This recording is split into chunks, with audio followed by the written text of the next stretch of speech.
नमस्कार, आज म आएको छु यो पाठीभरा माताको 7औं वार्षिक उत्सव कार्यक्रममा।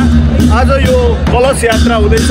माता पाठीभरा वैष्णव देवीको 7औं वार्षिक उत्सवको विशेष उपलक्ष्यमा आज चैत्र 17 गतेबाट चैत्र 23 गतेसम्म श्रीमद् भागवत सत्संग ज्ञान महायज्ञ सुरु भइरहेको छ। नेपालमा स्थापना भइरहेको 4 धाम मध्ये एक धाम श्री द्वारिकापुरी दिव्यधाम निर्माणको लागि श्रीमद् भागवत सत्संग ज्ञान महायज्ञ सुरु भइरहेको छ। यहाँहरूलाई पनि यस दिव्यधाम निर्माणमा सहभागी हुनको लागि हार्दिक आमन्त्रण गर्दछौं। यस धाम निर्माणका संकल्पकर्ता 108 भागवत वाचक श्री अरविन्द शास्त्री महाराज जी का मुखार बिन्दुबाट श्रीमद् भागवत सप्ताह सत्संग ज्ञान महायज्ञमा यहाँहरू सबैलाई उपस्थितिको लागि हामी अनुरोध गर्दछौं र दिव्य धाम निर्माणको लागि यहाँहरू सबैलाई हातमा हात दिएर हातेमालो गर्नको लागि अनुरोध पनि गर्दछौं।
यस्तै राम्रा र स्तरीय भिडियो हेर्नको लागि मेरो युट्युब च्यानललाई यहाँहरूले सब्स्क्राइब गरिदिनु होला।